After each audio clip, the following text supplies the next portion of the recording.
Welcome to the Playwright Center. My name is Jeremy Cohen. I use he, him pronouns, and I'm the producing artistic director here. And on behalf of our board and our staff and the over 2,200 playwrights that we support each year, I am so pleased to welcome you to the third conversation of our summer series, Writing Across Mediums. We have folks tuning in online from all around the globe to be with us tonight, including, I know last conversation we had almost 10 different countries joined us and almost 1,000 audience members. So we just want to send all of you, wherever you're tuning in from, all the love and health and good energy from us here in the Twin Cities. In this moment, in the middle of it, of justice and of activism, of art making and transformation, we're gathering together this summer to hear from an extraordinary set of artists. Here at the Playwright Center, we value the centering of artistic leadership in how we approach our work and all that we do. And today's conversation has gathered some of the smartest artists I know to talk about their work. I'm so excited to spend time with them.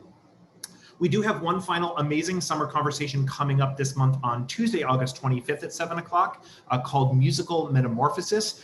This is a really unique opportunity. It's an intimate conversation with award-winning singer-songwriter Jonathan Brooke, who will talk about moving into the world of making new musical theater, and it will include some performances actually of a few songs from those new theater pieces. Details on all of our events can be found at pwcenter.org. This panel and four-part series is co-produced with the amazing HowlRound Theater Commons, who we love so much, and is being live streamed on HowlRound TV tonight. I also want to send a special thank you to our supporting sponsor for this series, Knock Inc., whose underwriting has helped bring tonight's conversation to you free of charge, like nearly everything that we do, while also ensuring that all the artists are paid for their time and their work. For nearly 50 years, the Playwright Center has worked to provide a platform for a wide diversity of voices and to create deeply accessible programming by making all public events like this one tonight free. We serve a global community, as I mentioned, of over 2,200 playwrights from around the world, providing submission opportunities, classes, playwright gathering, script feedback, and so many other resources. If tonight's conversation inspires you, and we hope that it will, we hope that you'll consider joining us in our mission and consider making a tax-deductible donation tonight. Gifts of any size make a huge impact. Please feel free to visit pwcenter.org/donate. And also, if you're interested in learning about becoming a member, please visit pwcenter.org/join. So /donate or /join. But either way, just keep coming back and hanging out with us.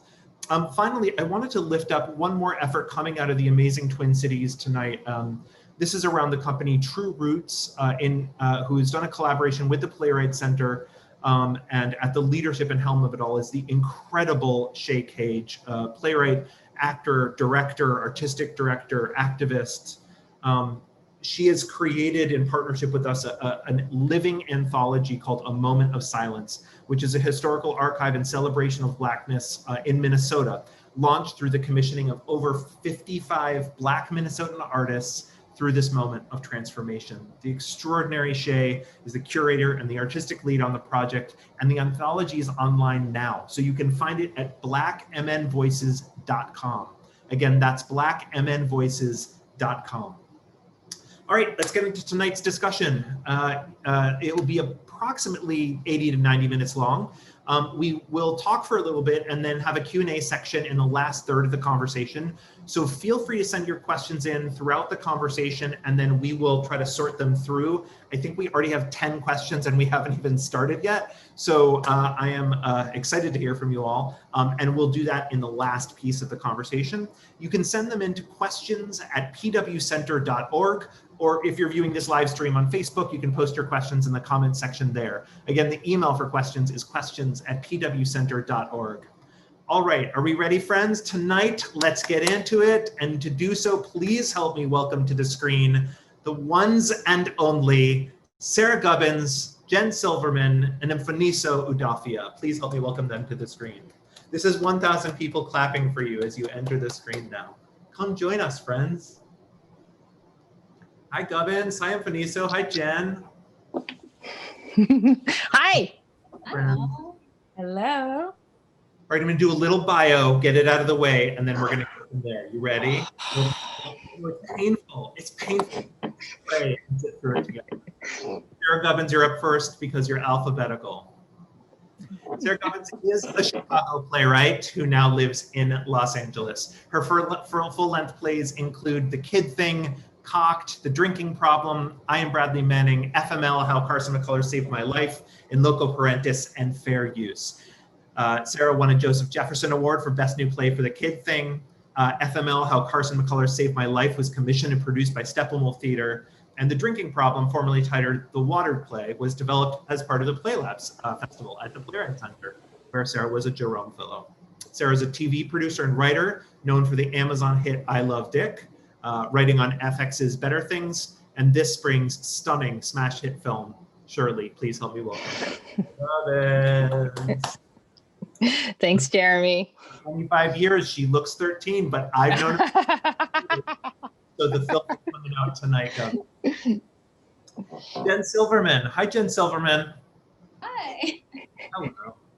Jen is a New York-based writer whose theater work includes the brilliant collective Rage, a play in 5 Bettys, which had its world premiere at Woolly Mammoth, its New York premiere at MCC, and its London premiere at the Southwark Playhouse.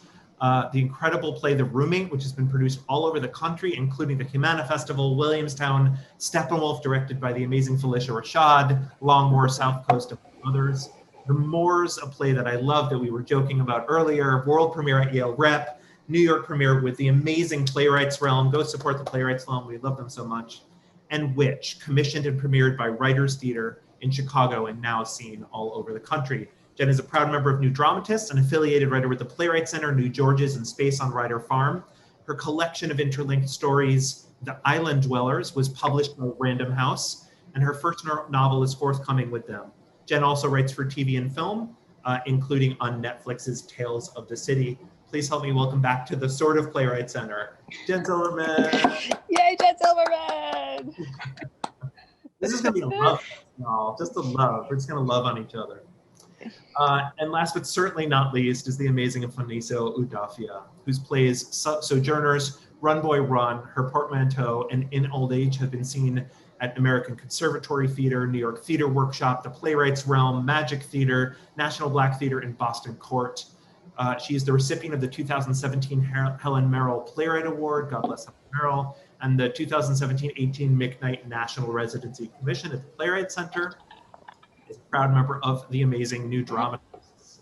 Mfoniso is currently commissioned by ACT, Hartford Stage, Denver Center, Roundhouse, and South Coast Rep. She has worked as a television writer on the third series of Netflix's 13 Reasons Why, and the first seasons of both Apple TV's The Amazing Little America, that episode, oh my God, oh, Mfoniso, and Pachinko. And as an actress, which I love to mention as well, I got to see some of it sometimes, and I do. She's off-Broadway in Ngozi's and Yanwu's The Homecoming Queen, and the feature film Fred Won't Move Out. Please help me welcome the amazing Mfoniso Udofia.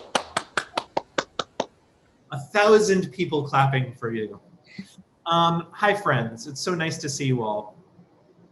So we had, for folks at home or wherever you are, we had originally slated this conversation as part of our spring season of new work in response to the global crisis that has affected so many vulnerable communities. And at the center, in conversation with so many writers, we were hearing about how they're really, that theater was really hard to write in for the moment, and that folks were really interested in working as artists in different forms, in different structures, in different constructs.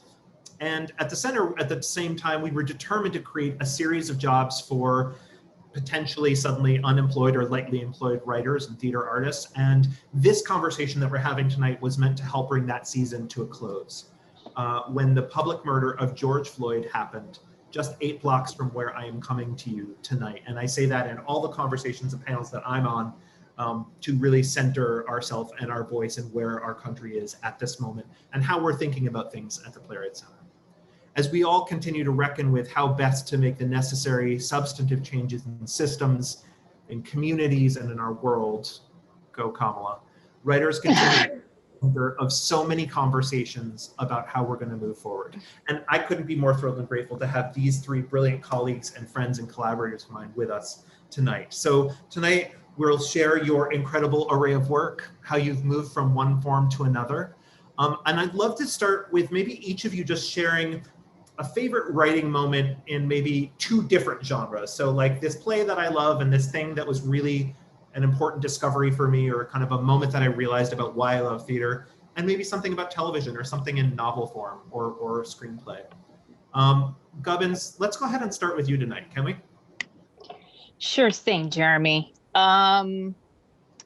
There's so many parts to that question, but I think it was, I think there's delightful moments of discovery in, I'm no Silverman. I haven't written a novel. I don't even think I could have, thinking about writing a novel is impressive to me. So I've worked in television, feature writing, and theater. And I think in each of those arenas, the moments come very unexpectedly. Television writing, I don't know if I can tell you a moment per se, but I do know that how an idea forms out of a conversation that starts in the most tangent, like the most unintentional way, that then captivates an entire room is probably the thing that I love most about writing television, is because that thinking collectively is such a weird thing for somebody coming from theater, in terms of like the writing of a script, to the pre-writing, to be doing that collectively for me was so odd.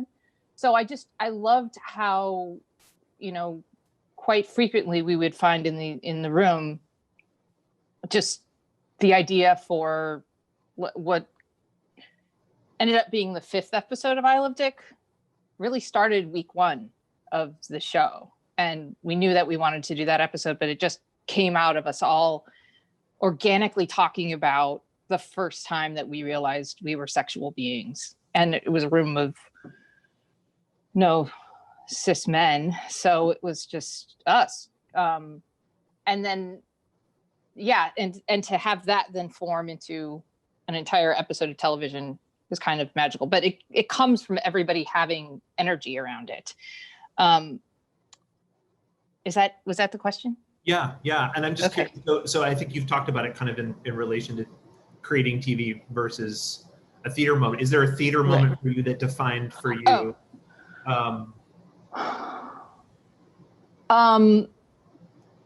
That defined for me as a writer in particular, like, oh yeah, this is I'm in the right place at the right moment, or even partially that. I don't know that any of us ever fully have that, but yeah, my voice is right.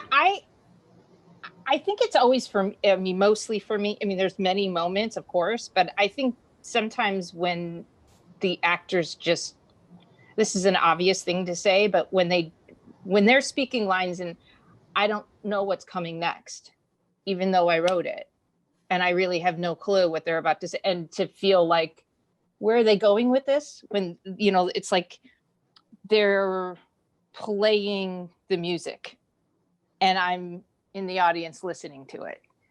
Sometimes I'm like, what are they doing?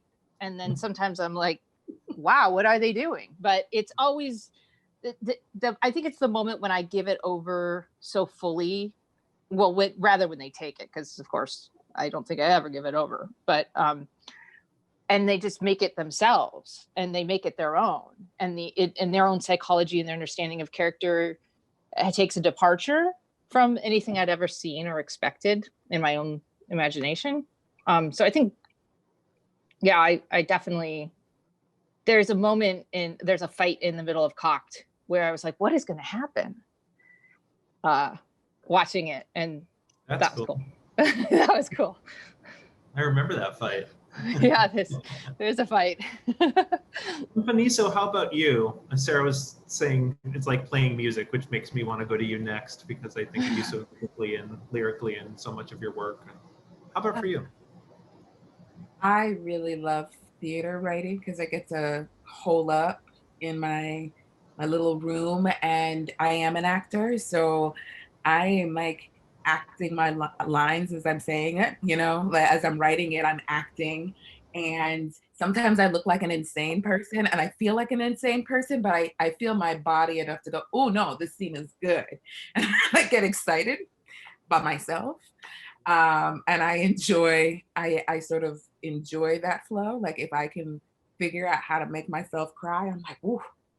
And I had a moment in her portmanteau when it was at New York Theater Workshop, where I have 3 women and they are really mean to each other because of real pain, just pain. It's a lot of history. And there was a way Adapero, Chinasa, Bogu, and Jenny Jules were eating each other on stage.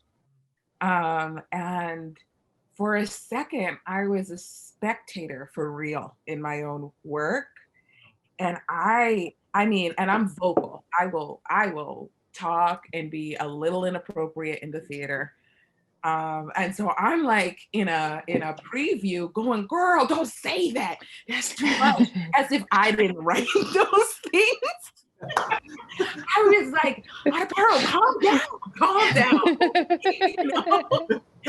So, there's something about theater where I get to when the actors get it and they get it real good, then I get to really become an audience member in a way that I like.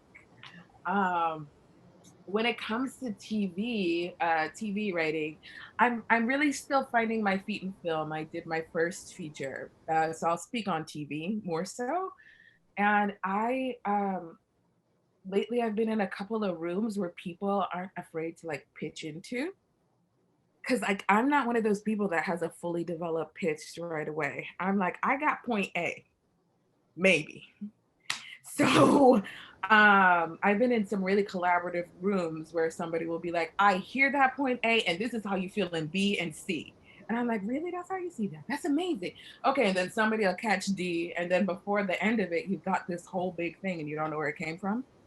I do love that. And I'm finding the second thing I love that's a close on par with this is that I feel as if TV is suddenly not so afraid to do theatrical things every once in a while if you find the way to do so. And so I am loving a lot of the innovation and that it's feeling like I can think like myself, and that's held.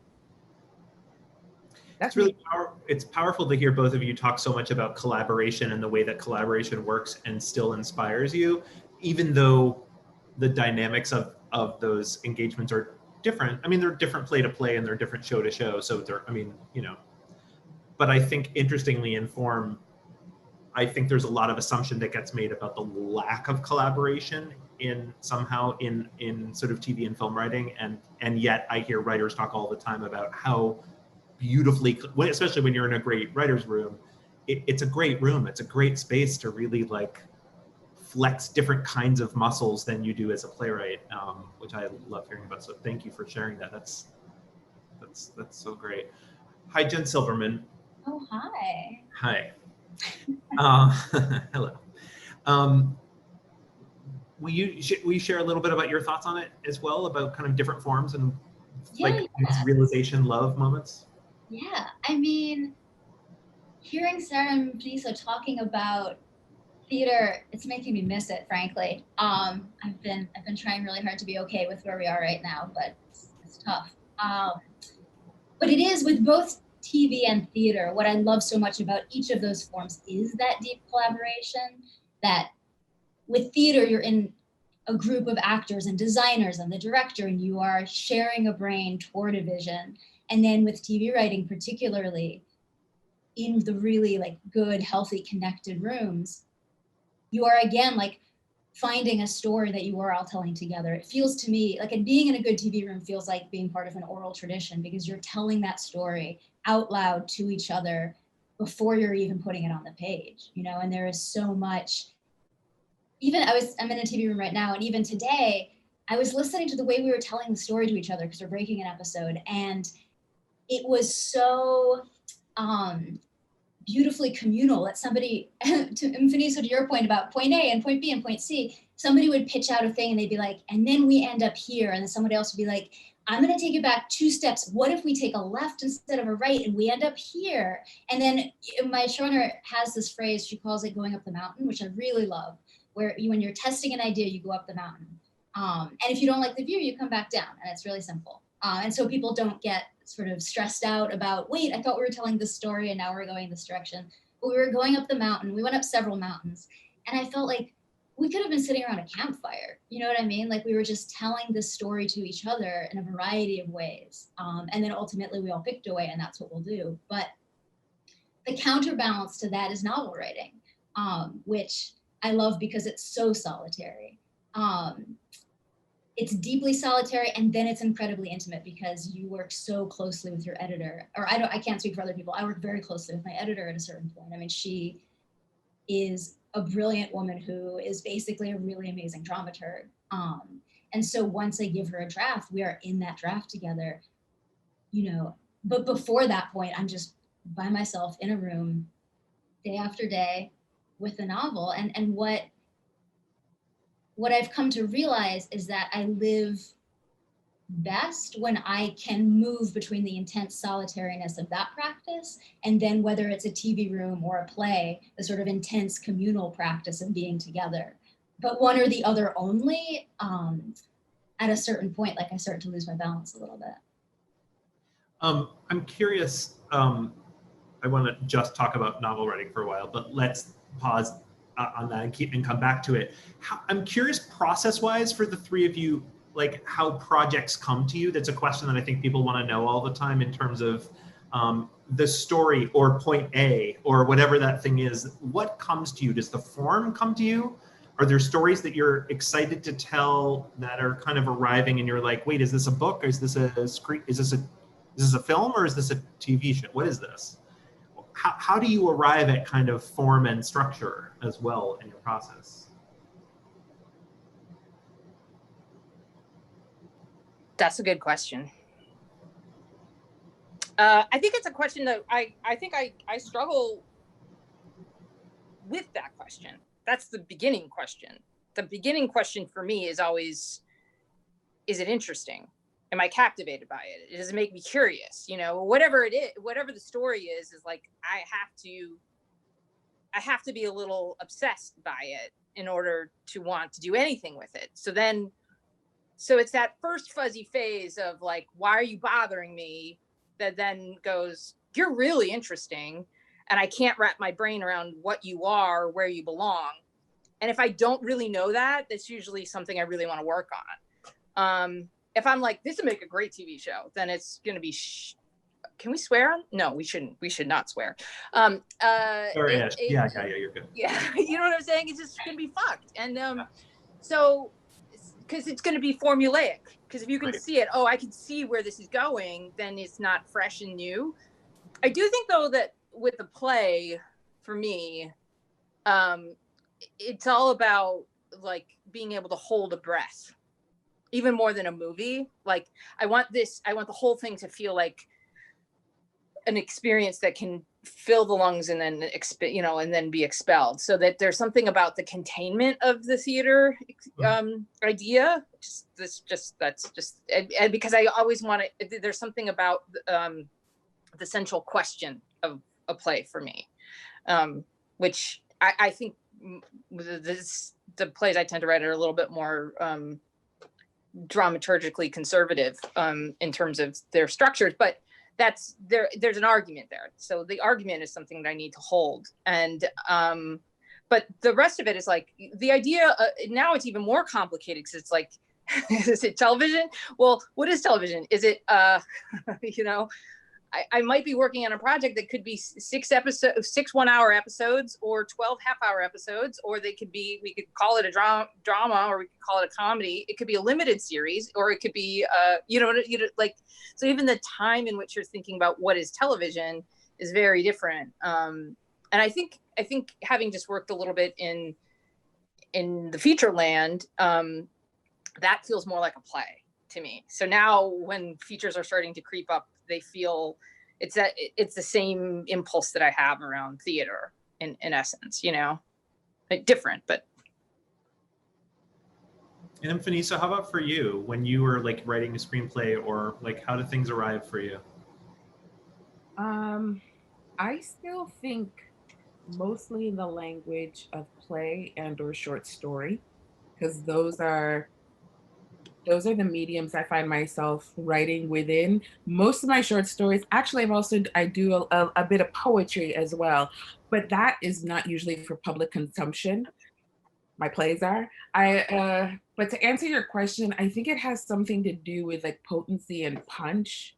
I there's something about those forms that allows me to like, I mean, Sarah was kind of alluding to it, kind of like lock you in a space and time and make you kind of like dive into some deep vat with me. Um, and yeah, maybe also because of acting school, I do think a lot in dialogue, you know? Yeah. So that's the way, this just the way my mind processes. I'm not at the point, even though I write a lot of TV, I don't know that I'm dreaming TV yet. Like I don't wake up and go, my Lord, this is gonna be the best TV show. You know, it's almost like I'm still at the point where like I have like an agent or a manager going, isn't that a great TV show? That idea you just had, don't you kind of want to reformulate it? And I'm like, I didn't think of it that way. But yeah. So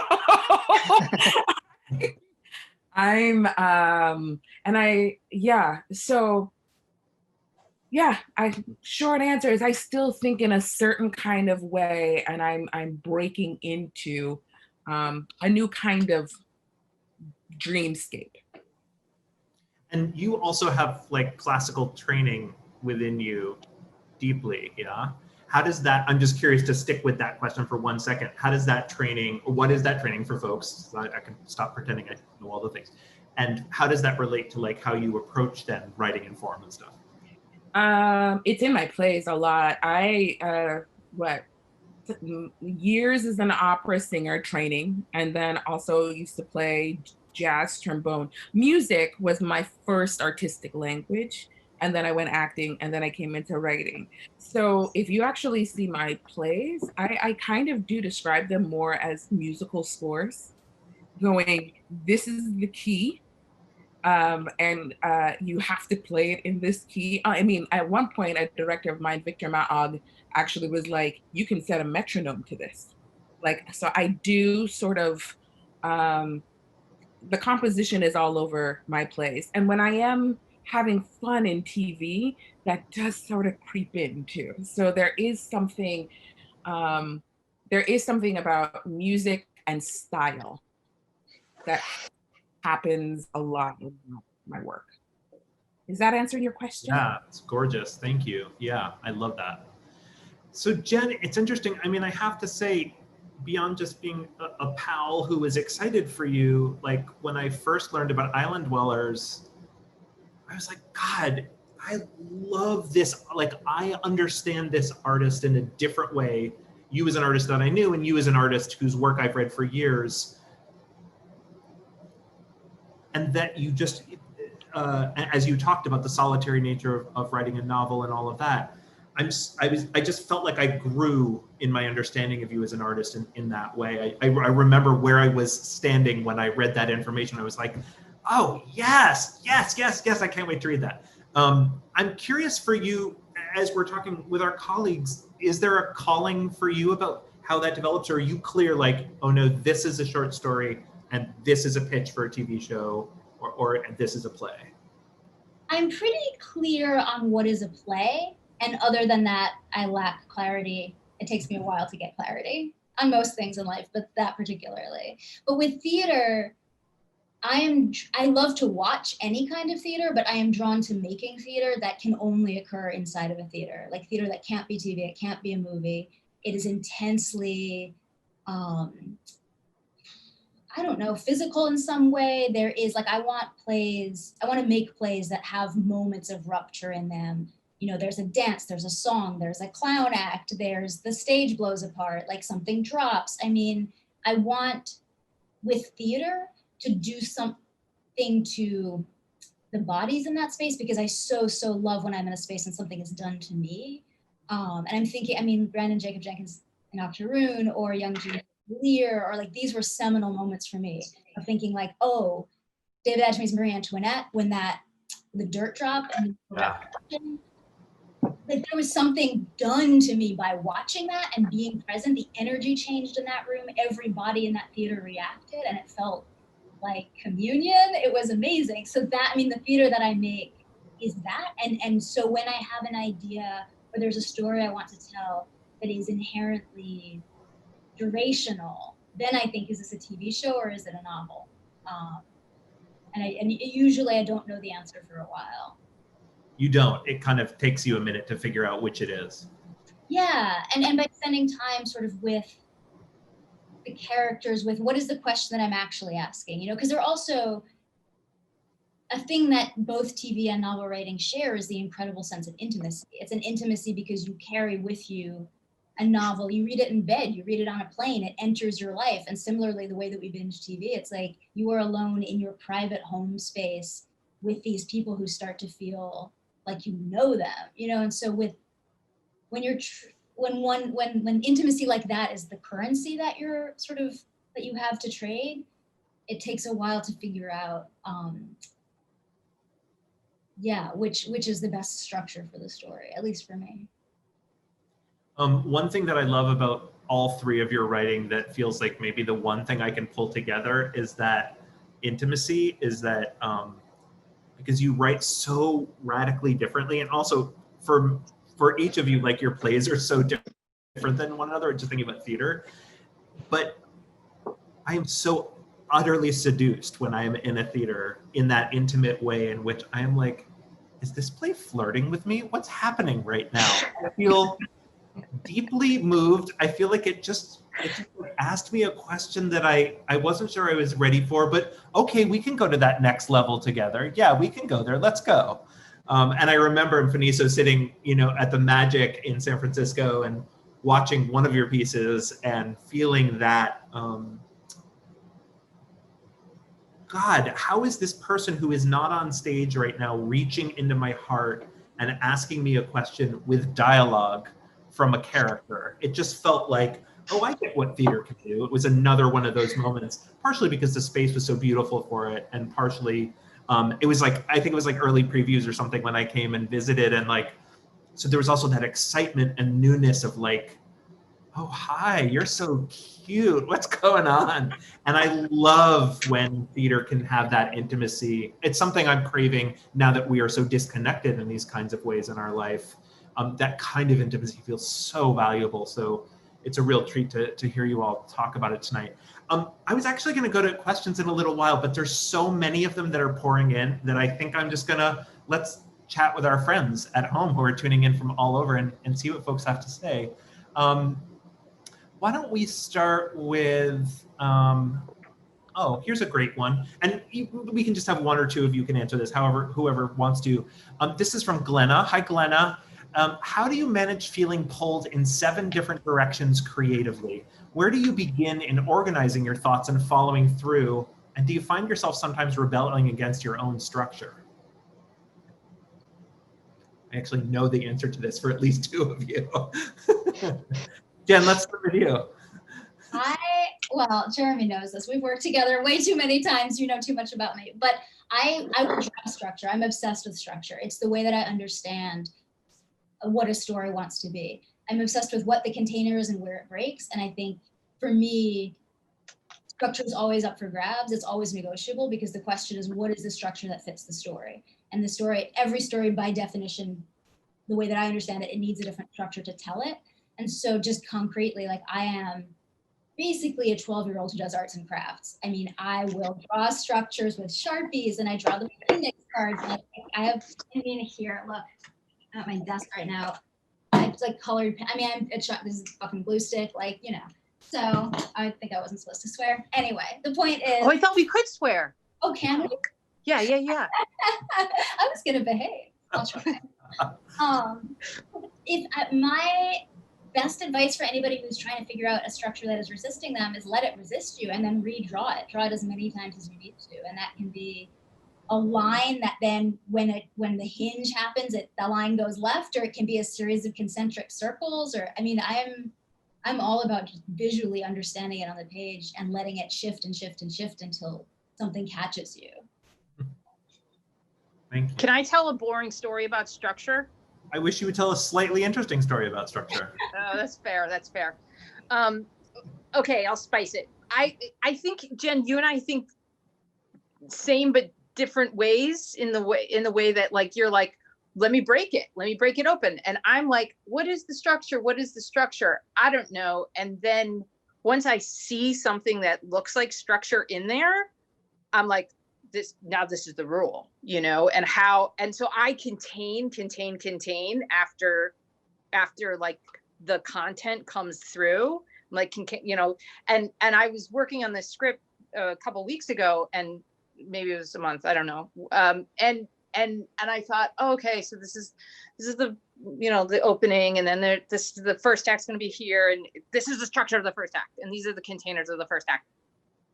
Then I realized that I had in my mind just assumed that it was like a 4-act structure, like, you know, teaser at 1, 2, 3, 4, 5, I guess 5 acts, and then realized I was doing this thing where I'm imposing a 5-act structure on what was a 3-act piece. And so that once I broke through that, I was like, oh, it's even better. We don't need those 2 acts. You know, I was looking for 2 acts that did that actually were living with inside the script itself. So I think so sometimes, I would like to just try to drill down and like put as many limits on the structure and see how far that can take me before abandoning ship. Slightly boring, but there was a recovery, Jeremy, you see, because there were visuals. 6.2. Yep, it was good. Thanks. Thank you. Mfoniso, how about you? There were like, the beginning part of that question was also about being pulled in like 1,000 different directions. Yeah. Okay, so just to finish with like structure, I'm not good with structure in the beginning. Like once I feel like a imposed structure, I do rebel. It's almost like I need to emotionally feel something. And then once I emotionally understand, and it's like, it's kind of somatic with me. I'm like writing and I'm pacing, I'm up in the morning, you know, like it's almost like a body experience. And then I kind of just key in and my body goes, that's right. And then I can start asking myself questions about structure. Because if I ask it right away, I get like trapped in logics and then I don't write. It's been actually a problem lately as people are like, I want this from you. And I'm like, no, I don't. So, I'm like, I didn't think of it. I don't feel anything yet. So I don't know how to write it yet. And to the beginning part of the question about what it is to be like pulled in 7 different ways, could you actually read the top of that question again? Yeah, absolutely. Yeah. It was, how do you manage feeling pulled in 7 different directions creatively? And then where do you begin in organizing your thoughts and following through? I think I'm realizing I used to be more nimble. I'm not as nimble now at managing like 7 or 15 things. It's because I know for me, one project demands so much. So part of what has been happening is I have been like going, I can handle 3, like I can handle 4. In order for me, I need to actually set that container, especially lately. And usually if I can, I like to mix it up. So over here, I'm in a writer's room and that's okay. And when I'm in a writer's room, then I can be editing a play. I probably don't like creating, you know, like everywhere. Like one place I'm editing, another place I'm generating, and another place I'm just softly thinking about. And that's helpful for me in managing that. That's super helpful. Just what part of your body and your brain are you listening to and trusting, and not trying to do all the things all at once. I think, Jen, you were sort of talking about that same thing. Like I can be solitary and I can write a novel, or I can be in a room, a TV room, and be collaborative in that way, or a theater room, but that going back and forth, I think for a lot of people that pull is hard for writers, I think. I'm going to go to another question. Maybe we'll talk about dialogue just for a second, because it functions so differently across forms, right? So sort of, I guess the question is about sort of what's the driving force in your creating dialogue, and sort of like what advice or thoughts do you have when you think about, even if you're sharing or giving feedback to work with colleagues of yours, when you're thinking about dialogue, what's the force for you and how that comes out?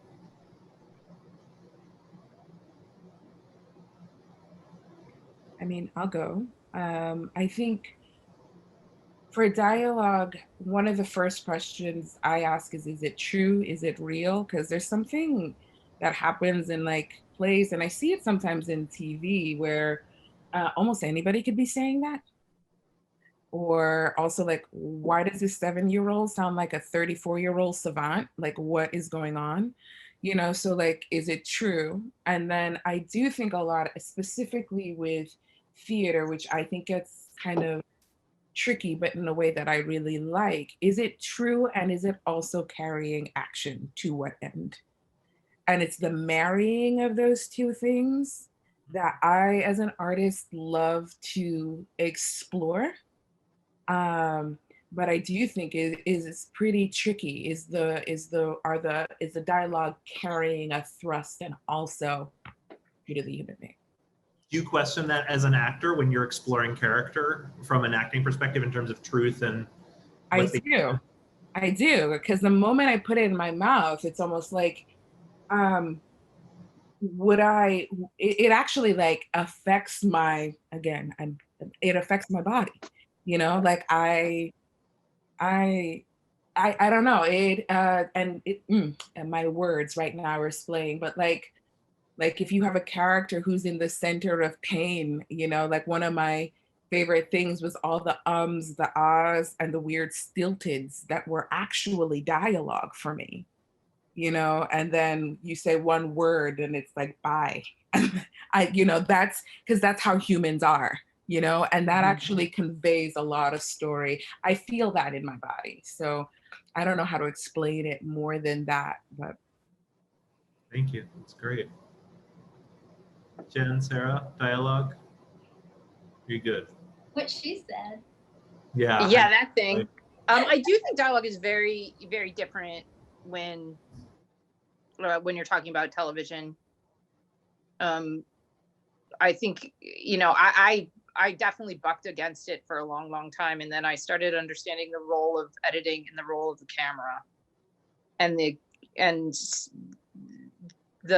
need for, dialogue in theater to hold so much action is just completely dissipated with a camera in a lot of ways. Not to say that a scene that can't still, good writing in television is dialogue that has action in it and is authentic, but in some ways the role of dialogue, because of the intimacy of the camera, dialogue is covering that intimacy, and it's almost like creating tension between the interiority that an audience is experiencing, even though, and is being privileged to experience, with the characters kind of wrestle to cover that intimacy in some fashions. And then sometimes it's just about character and being able to express in a much more stylized and flourished or genre way, the kind of great absurdity of characters that hold dialogue that's so singular, so I think that the focus becomes a little skewed on the screen. I agree. That is true. Yeah, and I'm going to ask you another question that's come in. This is a question about how do you end a story? And maybe this effort is partially about like the craft of how I know I want to end a play or end this novel, or where I want this screenplay stop, like, because that's the end of the story. And maybe also it's like internally about process, about when do I know that. So maybe one's about content or like what the story is, and one's about like internal motor and I'm gonna wreck this thing if I don't stop. That was 7 endings, and now I think I've got to choose the one and go with it and watch it now for a bit. What's your process with that? That's hard. I mean, that's very project specific, but I think more and more I'm interested in, or like the question around the ending becomes about what is the question that you are not answering, but you are leaving the reader or the watcher or the audience with. Like, what is the central question of the thing? And then what is the moment in which that question is most naked and available, you know? And with, I mean, I'm thinking about the novel that's coming out, I guess, next year with Random House. It's called We Play Ourselves. And so The Island Dwellers was like a book of interlinked stories. Interlinked meaning different characters showed up in different stories. You got to know somebody through 2 people's point of view or 3 people's point of view. Each story stood alone, but that they talked to each other. And writing that was like a completely different experience than actually just writing a novel, which is what I have spent the past couple of years doing. And with the novel,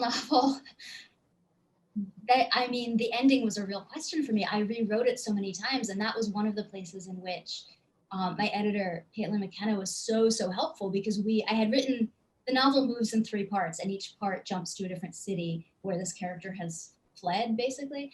And the 3rd part, I had been in Sydney at the time for about a month, and I was writing it, and it was set in Sydney. And at a certain point, my editor and I were going over the draft, and she was like, this isn't the ending. Like, I don't know what it is. I don't know how you feel about it, but this is not it. And she has such good instincts. She knows me so well. And I could feel that she was right, but I just didn't know what the answer was. And it ended up being that I was asking the wrong question, essentially. And throughout that 3rd part, I came back, I went into rehearsals for Witch at the FN, and it was, I mean, talk about the toggling back and forth thing. Like, I would be at, you know, rehearsals, and then I would have a half hour on lunch, or, you know, and I would be like trying to crack that ending. I mean, this is not really the answer, because obviously every story has its problems folded into it around how to end it. But I think once I get really clear on what I'm asking, then I can get really clear on how we introduce the question and where we leave it. Does that feel similar or different for the 2 of you, for Mfoniso and Sarah?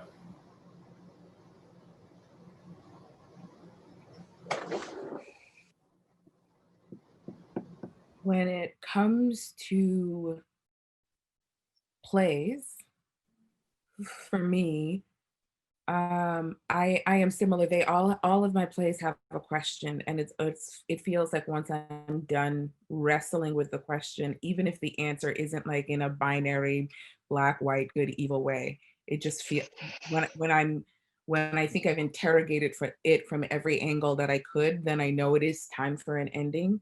And I say that while also going, I do struggle with my endings quite a bit. Like, I'm thinking about a lot of the notes that I've gotten, and they all have to do with how I end, which feels more elliptical than people would like. And I think it is because I have this thought in my head that I've never been able to dissuade myself from, that if I'm writing real people, then nothing ends. And so everything just kind of feels like soft launch into next phase. You just don't get to see it. So I have a lot of endings that are like that, but I realize that I'm answering this question in 2 different ways. Going, I know I am done when the question is like, I've interrogated the question, but I never write an ending that feels like it's a period ending. And I find it actually easy in TV when I pitch things that are like that, for that to exist in TV. Just because you're always looking into the next phase of a life anyway. So that really is quite helpful in my TV life, and makes dramaturgs kind of cranky with me in my playwriting life. But yeah, I think that's what I have to offer on. I just want to say in terms of the process, because I'm a little different than you guys. I'm so overwhelmed by the idea of writing anything that if I don't convince myself I know what the ending is, I can't even get started.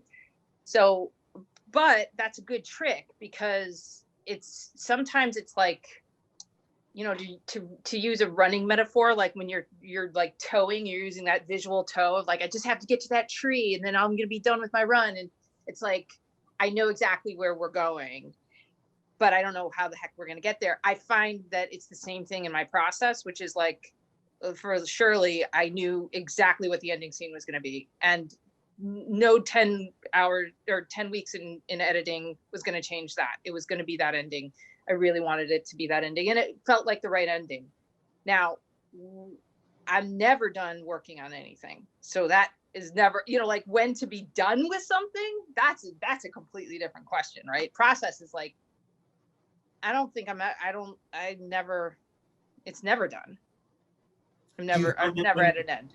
When you're in that, I know one of the things that people talk about a lot is that we think about as writers is, oh, maybe that part of that story or that question is actually just not meant for this story. It's not that the question is wrong. It's just, this isn't the place it belongs. It belongs over here in this story about the octopus. That's actually where the question really lives, always. Does that happen for you, Sarah? Like when you think about that? Yeah, it does. But also I think like everything I've ever done, there are just moments where I'm like, oh Jesus, I never figured that out, you know? Yeah. Please never, oh gosh, fast forward, you know?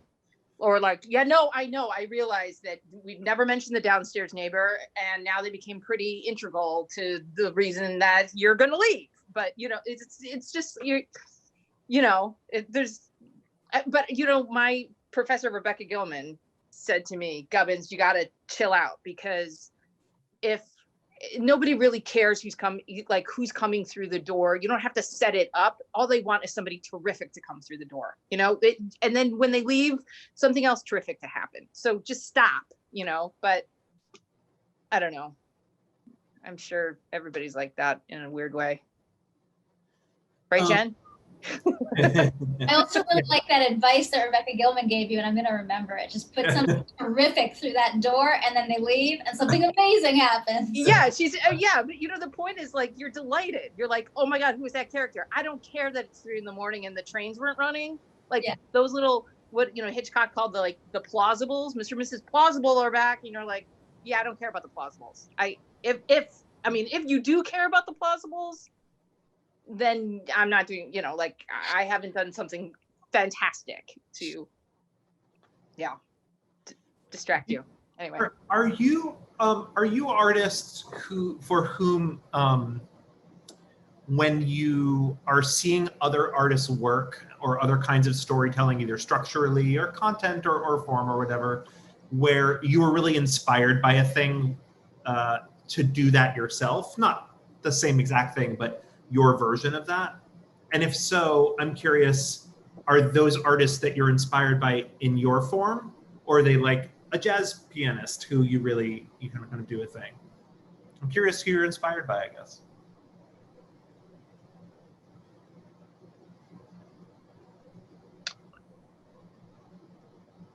Jen, who are you inspired by? God, that's such a complicated question. I mean, yes, I will definitely do that. If I see something that turns me inside out, whether it's a novel, whether it is a TV show, I will think like, how can I, but the feeling is like, how can I engage with that? Whether it's the way that it made me feel, what the risk that I saw it take, like the huge, just like bold, ambitious leap that it made, how can I absorb what it felt like to witness that, and, you know, and then try and see what happens. I feel like, who am I? I mean, lists and lists. Like, I've been reading a lot of poets lately. I mostly read a lot of poets. And there is something in, like, Kaveh Akbar, Hannah Gamble, Nico Amador is a poet that I really, really love. Sylvia Plath, Ted Hughes, Yeats, Ntozake Shange. I mean, like, when just being around that language, what's interesting to me is to read a poem and to feel like I want to write something, and then what I write is a novel, an episode, you know, a screenplay. But there is something in the boldness, the ambition, the spark, the electricity that that poet is channeling that feels like you want to deploy it. It's in your fingertips, you know. The cheat for me is that I feel like it reminds me that when I think about inspiration, it reminds me of something in myself that I have forgotten or is dormant, or that I'm not quite sure how to like engage with or interact with somehow. So something is like, oh yeah, don't forget that's why you're in this. That's why. That's why you and Gubbins made a theater company 25 years ago. That's why you watch Mfoniso talk and speak, and you're like, oh right, that's why I'm making art, because listen to her. This is why I'm making art. And I feel like sometimes that inspiration is just turning the light on. It's very selfish and very narcissistic, but it's figuring out what turns the light on for me as well as a creator too. Yeah, and if I can add something to that, what you're saying is making me realize, in whatever the medium is, the thing that just electrifies me is when it feels like somebody's telling me a secret, and it's a secret that belongs to me, but somehow they know it, you know. And there are plays that I have sat in the audience and felt so held by that play, because that play is telling me a secret about myself. And so then when I leave it, I want to channel that secret telling. I want to channel what it takes to do that. But those, I find that so inspiring, and that's, yeah, one of the many things I miss right now. I find too, this is a weird answer. I've been really attracted to just tone and like voice and humor, and I've just finished working on a feature that's a satire, so I guess that's probably why. But so I kind of am inspired by things that are so deeply themselves, you know, like Austen's humor, or you know, what Shirley Jackson's, just kind of her wry ability to observe the intricacies of human psychology in some sort of, and then stay, and so I like the play between like an authorial distance, but that still has a comment. All of those things kind of like really, I find, you know, bubbly. It's like, to have that, to make something that has like such a announcement of itself is like so amazing. But you can't really set out and go like, I'm gonna write something that has an announcement of itself. You know, you can just go like, what does this sound like? Who are you? And I think the weird part of this is I spend a lot of time thinking about food and what meals I'm going to make and how I'm going to make them and what they will taste like. And so I just read a lot of recipes and a lot of cookbooks, and I like wake up in the morning and read some cookbooks, and it like gets me going, you know. And I can tell you I have probably made the same 35 meals in the last 2 months, but it's, you know, it's not like I cook all the time. I mean, I'm not a great whatever, you know what I'm saying. But I just feel like that the idea of just playing in that space that a chef or, you know, a can put together this idea of a meal for you is inspiring.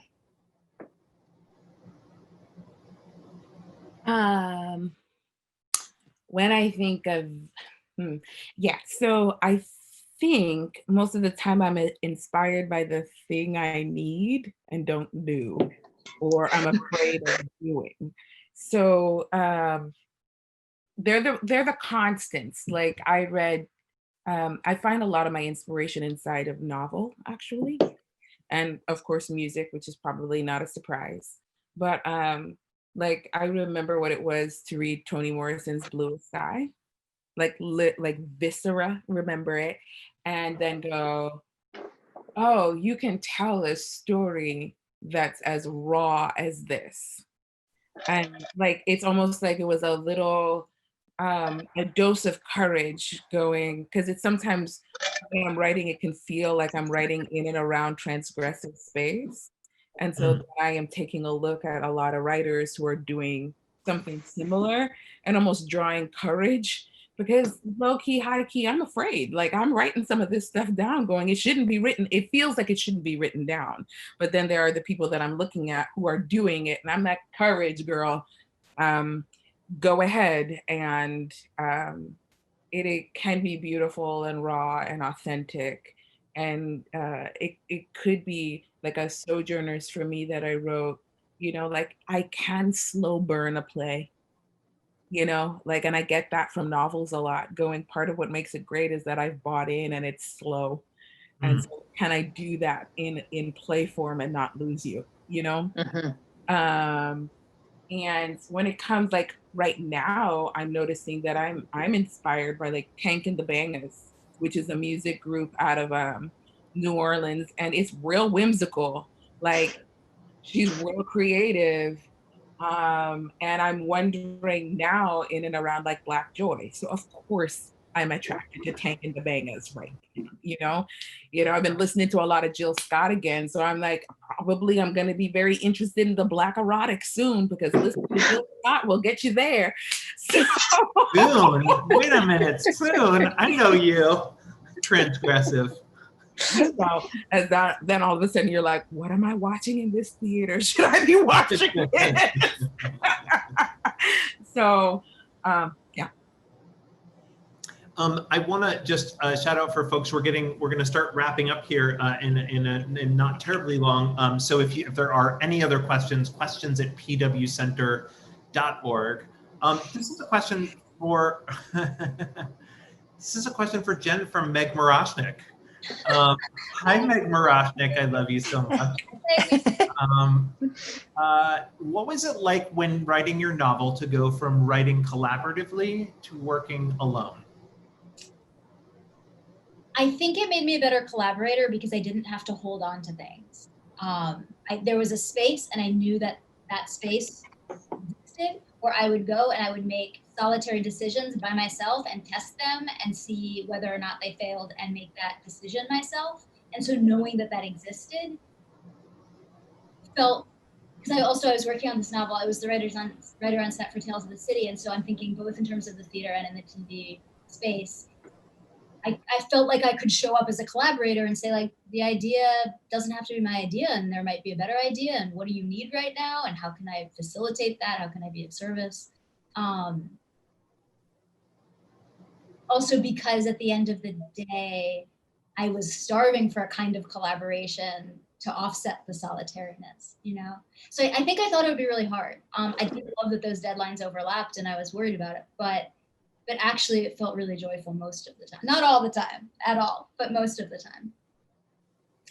And the other thing I would say about that is I had this myth in my head that I couldn't write unless I had these long swaths of time, which, you know, and while there was a while in which I was teaching, and that sort of helped undo that myth, but moving between novel space and collaborative space also undid that myth, because it was like, you've got a half hour for lunch. Like, I'm gonna sit in the back of the set and like write for the next 25 minutes.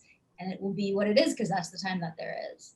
I think parents, though, have that figured out. I was going to say, that's how yes, it is, yes. Meg Moroshnik with one or two of your own. That's such a beautiful question, Meg. Thank you. I'm curious, can we stick with myths for 1 second? I'm curious, this might be sort of an interesting conversation to tease out. Sarah Gubbins, what's a myth that you realized you were telling yourself as a writer that you broke through and shifted something about yourself? And Mfoniso, I'm coming to you next. Then I need more time. Yeah. To if you actually only write. had more time, then what?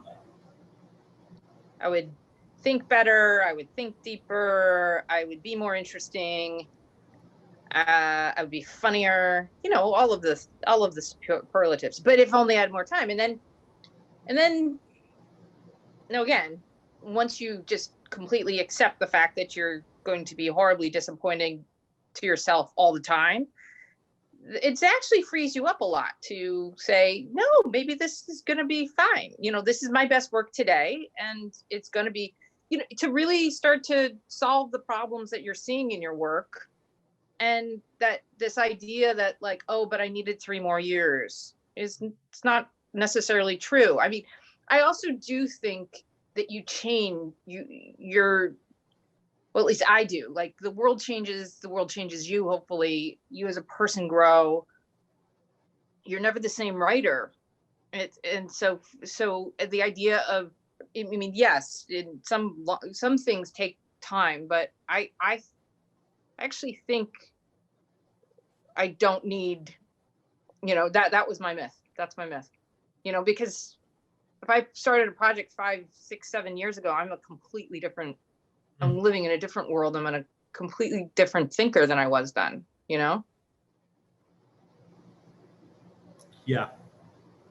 Again, it's the elliptical, it's the circular much more than the linear, which just, it gets us every time, right? That we're like, oh, look, that's what success looks like, or that's what it's all done looks like, or it's complete. And I feel fully satisfied by that, you know, like in these ways that are intangible, how we torture ourselves. Mfoniso, how about for you?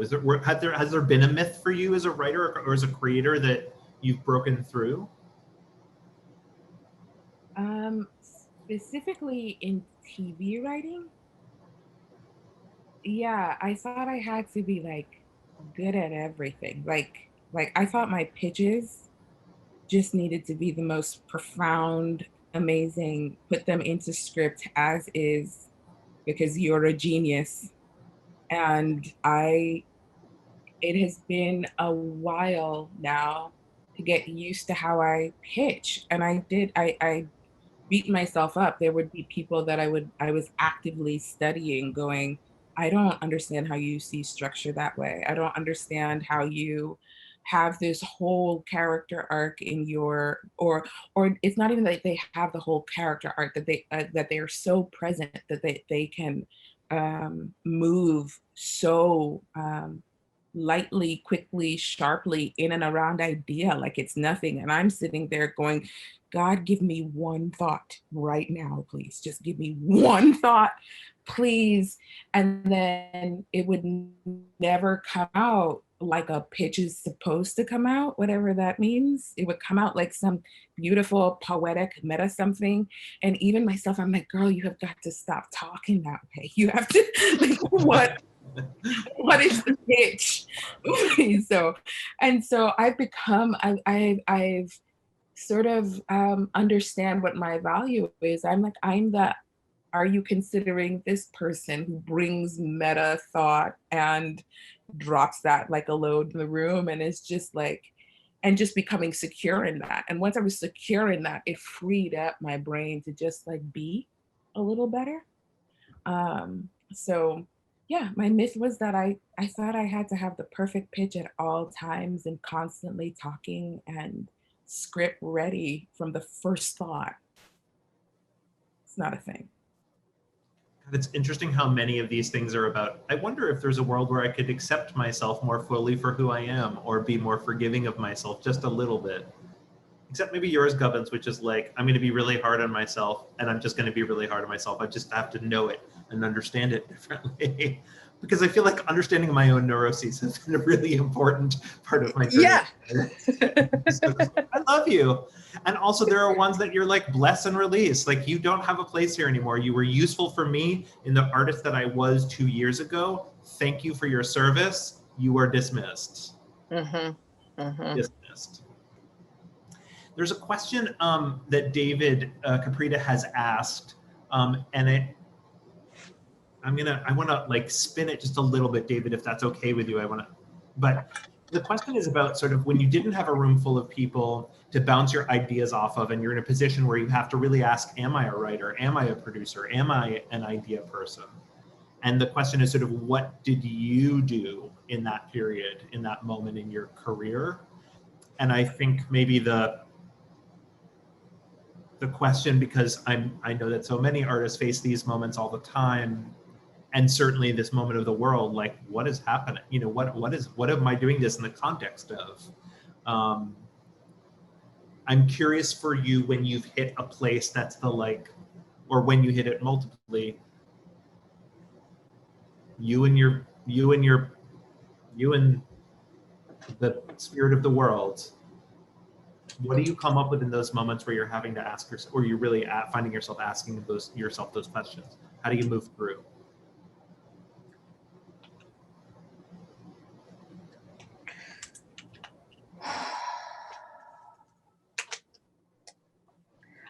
I think I was lucky that I came to writing later because I didn't have to invest so much in what it meant to have the identity of a writer. So that was a big blessing. And I guess in the moments, definitely, I mean, big deserts of time when I was just trying to get any kind of work possible. I kind of never dwelt on that question because that question was about a perception, an external perception of me. So it helped. I mean, the struggle of identity is like huge, but I think it was always, what am I curious about? Can I push through this self-doubt and find something to be curious about? And once you're curious, now you're just, maybe that's too short term for some people, but it's always the work that leads you through, you know, and the work is the curiosity. So yeah, that's how I've been dealing with it.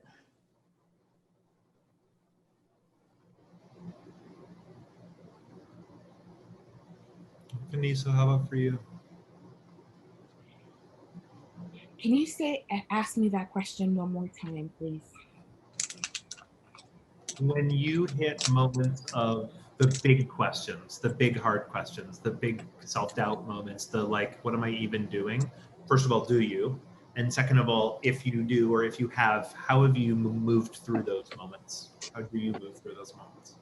I hit that feeling a lot, actually, like big self-doubt. A lot of it is also like self-doubt that's all like, I mean, this is going to be years of therapy talking, but it's like the same problems I'm having in my life somehow are also the same problems I'm having by writing. So it's not like I can't divorce myself wherever I am. It's some of the same insecurities in both places. So for me, and one of the biggest things that I've learned to do, it's a little harder working in TV, is I actually allow myself to go away. You're having a hard time with this right now. This is not going to be the end of your world. Mm-hmm. You're going to go, and you're literally, what I do is I will go and take a bath and do things like go on a 5-mile walk, which kind of place my body in a different space and time and release some of the pressure that I am putting on myself, because that's part of what's going on. It's just me overloading me, because these are all my personal insecurities. So I'm building my own cage and prison and then wondering why I'm in there. So I go away, and it's harder with TV in that I feel the pressure of a schedule and a ticking clock, and that I can't go away for a week in the way that I kind of do with a play, you know, if I'm in the middle of writing a play. But I have found that things like massages and eating well, forcing myself into friend space, just a momentary clearing of the brain. And then I come back and I'm better able to work. And just being kind enough to myself to go, oh, you're doing that thing. It's time for you to breathe. Thank you for sharing that. Jen, how about for you? I really Gubbins' answer really resonated with me. I think it is, and it was making me, Gubbins, as you were talking, it was making me realize I don't spend a lot of time asking, am I a writer? I spend a lot of time asking, am I writing? You know, like that it is about the verb and not the noun. And what you were saying about following the curiosity, that feels key. Like when when it feels like there isn't a lot to hold on to, what I hold on to is like, well, what is the actual work? What is the work? And work, I think, has so many heavy negative connotations in our culture, but I just mean, what is the project of this thing? What is the where does the joy lie? Right. Somebody a long time ago said that if you always follow where the joy lies, you will never get led astray. And while I think that statements that have always and never in them are rarely true, that one has been a real sort of North Star for me, particularly where writing is concerned. I'm gonna bring us to a close with a joy question. I'm gonna go off of the joy moment. Let's be in joy. Let's leave with joy. What is what's some storytelling recently, or a storyteller recently, that is bringing you some joy?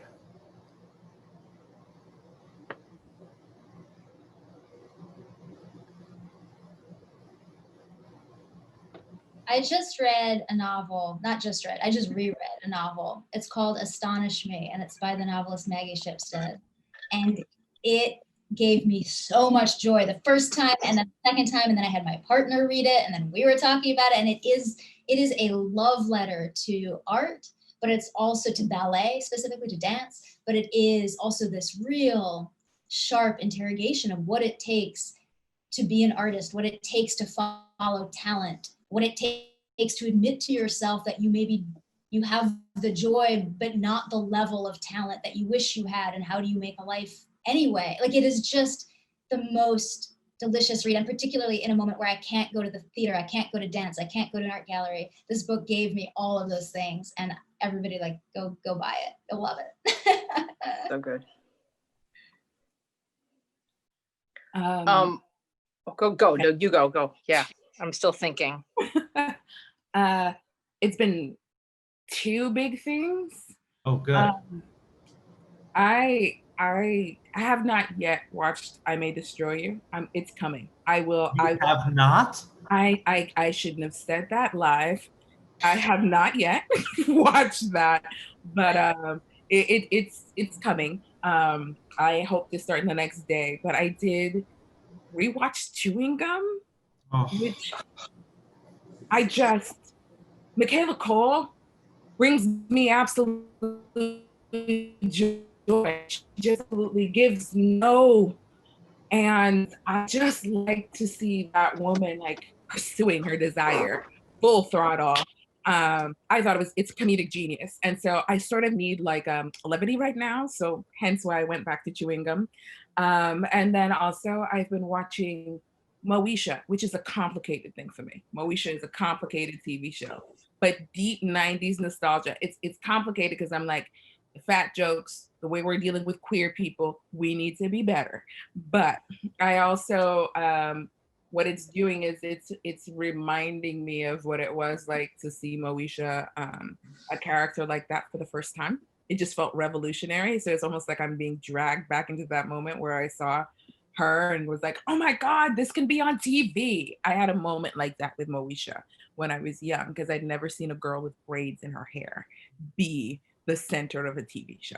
Mm-hmm. So those are the things that I am kind of watching and having fun with, and they're bringing me joy. That's a lot of joy. I want to triple the I May Destroy You I'm gonna do it recommendation.